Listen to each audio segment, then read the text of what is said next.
रहती थी। उसके पापा चाट का ठेला लगाते थे। सुमन भी इस काम में अपने पापा का साथ देती थी।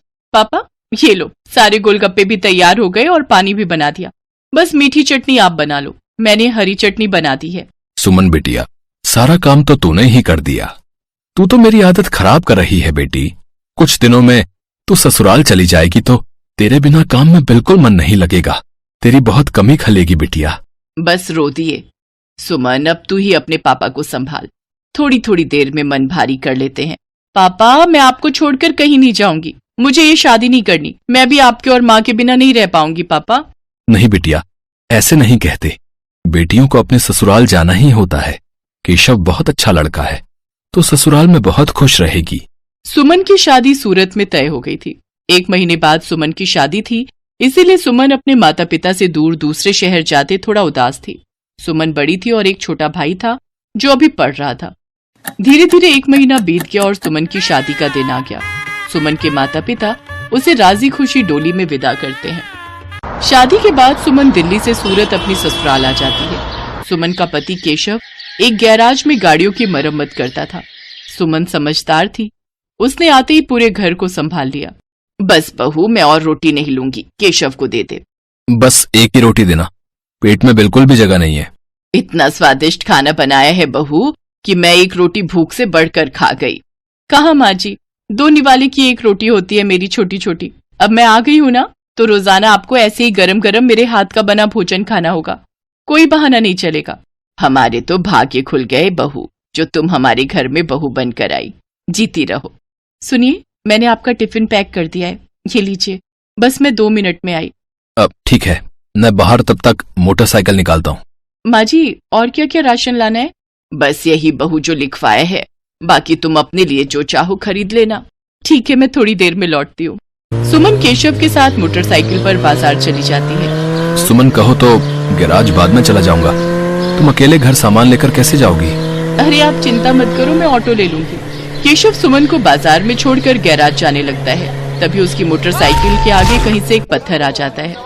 केशव की मोटरसाइकिल लड़खड़ा जाती है और वो बहुत तेज गिरता है। केशव को काफी चोट आ जाती है। सुमन कुछ ही दूरी पर थी। हे ईश्वर, ये क्या हो गया? भाई साहब, थोड़ी मदद कीजिए। चिंता मत करो बहन जी, सब ठीक हो जाएगा। कुछ लोग सुमन की मदद करते हैं और केशव को बराबर के अस्पताल में ले जाते हैं।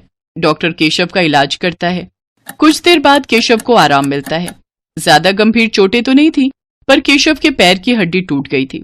2 दिन बाद केशव को छुट्टी मिलती है। माँ, मैं ठीक हूँ, बस पैर की हड्डी में ही तो फ्रैक्चर है। कुछ महीनों में मैं ठीक हो जाऊंगा, चिंता मत करो। अरे माँ हो ना बेटा, तू नहीं जानता, जरा सी खरोच भी बच्चे को आ जाए तो माँ का कलेजा निकल जाता है, और फिर तेरे तो इतनी चोट आ गई है। अब तो कुछ दिन के लिए गैराज भी नहीं जा सकता। जाना भी नहीं है, डॉक्टर ने अभी 6 महीने रेस्ट के लिए बोला है। आप चिंता मत करो, पैसों की कोई तंगी नहीं आएगी। मैं कोई काम शुरू कर देती हूँ ताकि घर में थोड़े पैसे आते रहें। तभी सुमन के माता पिता भी दिल्ली से आ जाते हैं। सुमन ने उन्हें फोन पर केशव के एक्सीडेंट की बात बताई थी, जिसे सुनकर वो रह नहीं सके। अब दामाद जी, काम की कोई चिंता मत करो। सुमन ने मेरे से चाट बनाना बहुत अच्छे से सीखा हुआ है। सुमन बिटिया, तू यहाँ सूरत में दिल्ली वाले गोलगप्पे शुरू कर, वो तो बहुत अच्छे बनाती है। कुछ दिन मैं यहाँ रुक जाता हूँ, जब काम सेट हो जाएगा तब मैं वापस चला जाऊंगा।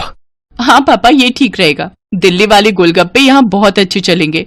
हमारे इधर आसपास किसी ने भी दिल्ली वाले गोलगप्पे का काम नहीं शुरू किया हुआ। केशव बेटा, आप सारी चिंता छोड़ दो, पापा और मैं कुछ दिन अब यहीं रहेंगे। शुक्रिया माँ, शुक्रिया पापा, आपने मुझे बहुत हिम्मत दी है। ऐसी बहू और ऐसे समधी सचमुच बहुत नसीब वालों को मिलते हैं। सुमन की सास की आंखों में आंसू आ जाते हैं। केशव को भी अपने सास ससुर के आने के बाद बहुत हिम्मत मिल गई थी। सुमन अपने पापा के साथ सूरत में गोलगप्पे का ठेला शुरू करती है, जिसके ऊपर लिखा था दिल्ली वाले गोलगप्पे। गोलगप्पे के दीवाने तो बहुत लोग हैं और सूरत में तो पानीपुरी के सभी दीवाने हैं। ये देखकर सुमन और उसके पापा ने गोलगप्पे का स्टॉल लगा दिया। उनके बने गोलगप्पे बहुत पसंद किए जाने लगे। सुमन बिटिया, मुझे पता है अब तुम काम अकेले संभाल लोगी, अब हमें चलना चाहिए। सूरज भी अपनी बुआ के घर बहुत दिन से रुका हुआ है। फोन पर बोल रहा था कि हमारे बिना उदास हो रहा है। हाँ पापा, सूरज बहुत दिन अकेला रुक गया और आपको दिल्ली का भी तो काम संभालना है, वो भी बहुत दिनों से बंद पड़ा है। अब तो मैं सब कुछ संभाल लूंगी, आप मेरी चिंता मत करो। सुमन के माता पिता वापस दिल्ली लौट जाते हैं। उन्हें आए हुए भी बहुत समय हो गया था।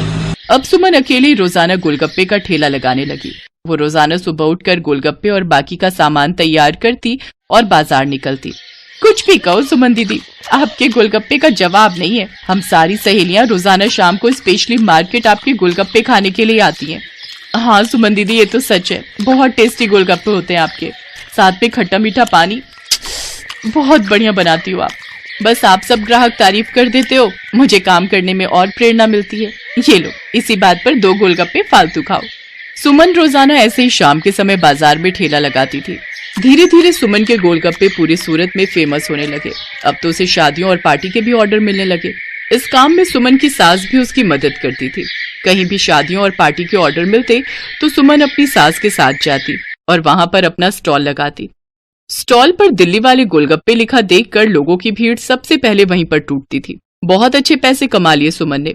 फिर एक दिन सुमन केशव और अपनी सास से बोली, सुनो, अब तो तुम्हारी तबीयत में थोड़ा सुधार हो गया है। मैं सोच रही हूँ तुम गैरेज का काम छोड़ दो, हम गोलगप्पे की एक दुकान खोल लेते हैं। अब तो हमारे पास अच्छे पैसे इकट्ठे हो गए हैं, हम कुछ कारीगर भी रख लेंगे। सुमन, तुमने तो मेरी पूरी जिंदगी बदल दी। कहते हैं एक आदमी की सफलता में एक औरत का हाथ होता है, और तुमने तो मेरा बहुत साथ दिया है। तुम जैसा चाहती हो हम वैसा ही करेंगे। जीते रहो मेरे बच्चों। सुमन की मेहनत से सब कुछ अच्छा होने लगा।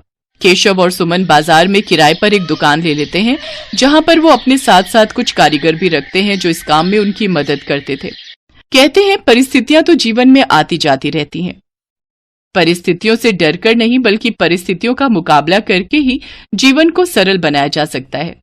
जो व्यक्ति संघर्षों से लड़ता है वही ऊंचे मुकाम प्राप्त करता है। जैसा सुमन ने किया, वो परेशानियों से डरी नहीं बल्कि उनसे बचने का रास्ता ढूंढा।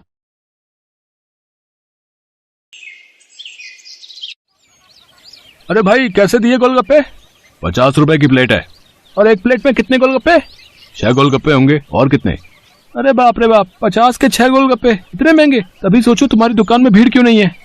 मुझे फालतू की भीड़ चाहिए भी नहीं। मेरे पास वही लोग गोलगप्पे खाने आते हैं जो इन्हें खाने के लायक हैं। और तुम लगता है यहाँ नए हो। दाम पूछने से पहले ऊपर लगा बोर्ड ही पढ़ लेते। दाम और नाम दोनों लिखे हैं। मेरा नाम मशहूर है और ये मेरे मशहूर गोलगप्पे हैं।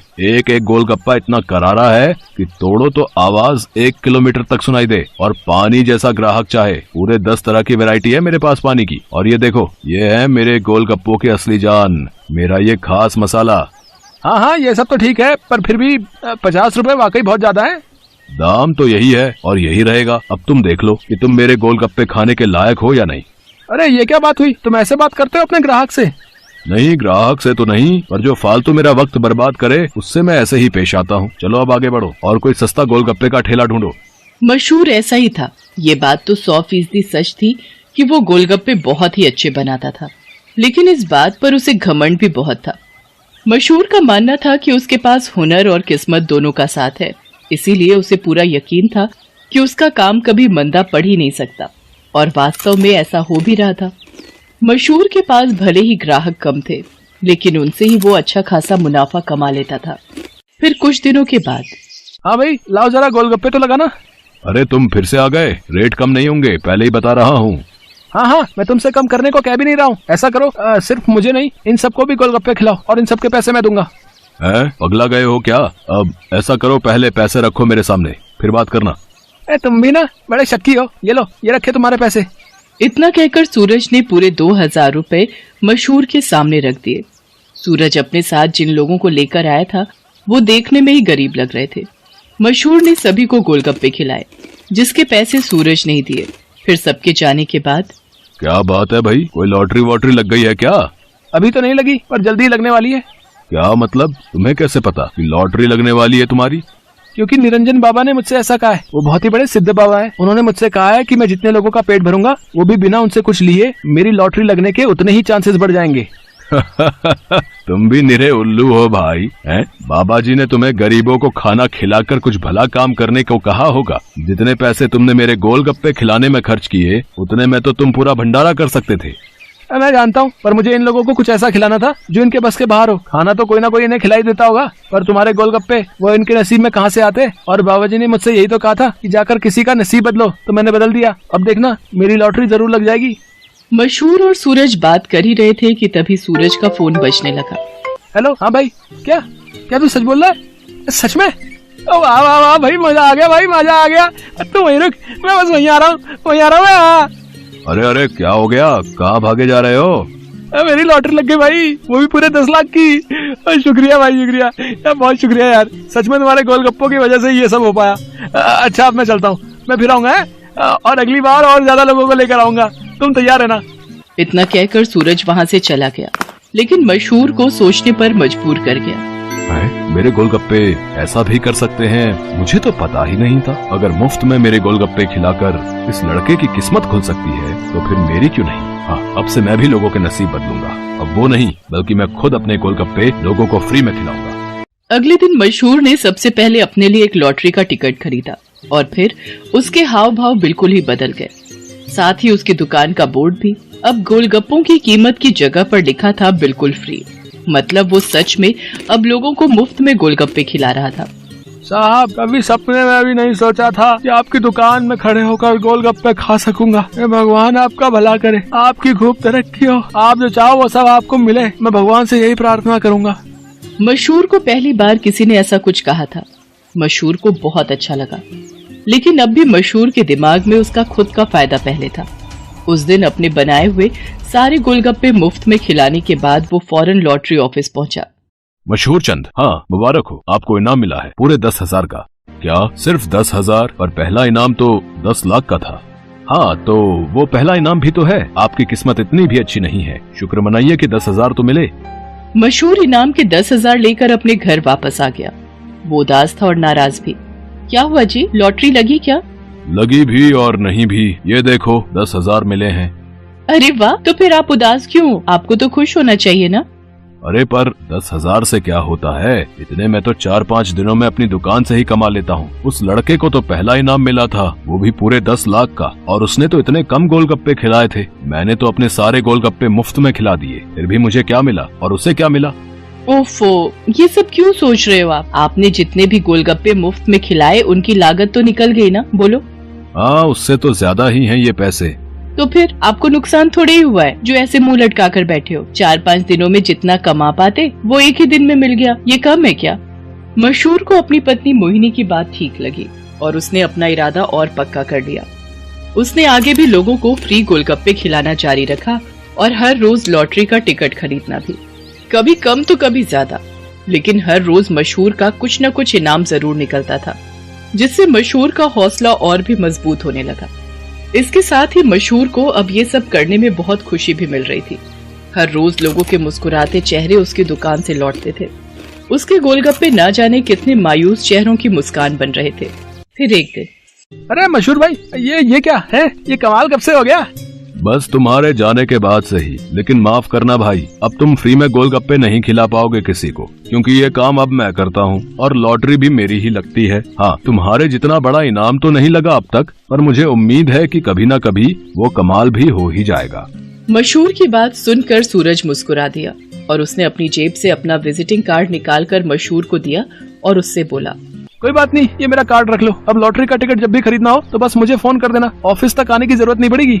सूरज के विजिटिंग कार्ड पर उसी लॉटरी ऑफिस का पता लिखा था जहां से मशहूर हर रोज लॉटरी की टिकट खरीदता था।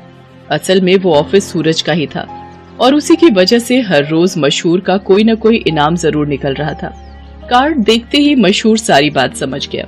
उसने सूरज के सामने हाथ जोड़ते हुए कहा, मैं ये बिल्कुल नहीं पूछूंगा कि तुमने ये सब क्यों किया, क्योंकि शायद मैं जानता हूँ। बहुत बहुत शुक्रिया भाई, मुझे ये एहसास कराने के लिए कि ज्यादा पैसे कमाने से जरूरी है दुआएं कमाना, लोगों को खुशियाँ बांटना, जो मेरे गोलगप्पे बहुत आसानी से कर सकते हैं। इसके बाद मशहूर ने कभी लॉटरी का टिकट नहीं खरीदा, बल्कि वो फिर से अपने गोलगप्पे बेचने लगा। लेकिन उसके गोलगप्पों का दाम पहले से बहुत कम था, जिसकी वजह से अब हर कोई उसके स्वादिष्ट गोलगप्पों का मजा ले पा रहा था। अब भले ही मशहूर के गोलगप्पे थोड़े सस्ते थे, लेकिन ग्राहक पहले से कहीं ज्यादा थे, मतलब मुनाफा भी पहले से ज्यादा ही था। इसके साथ ही मशहूर ने फ्री गोलगप्पे खिलाना भी नहीं छोड़ा। आखिर के 10-20 गोलगप्पे वो जरूर गरीबों को मुफ्त में खिलाता था, क्योंकि अब उसे गोलगप्पों के साथ साथ खुशियां बांटने की भी आदत जो हो गई थी।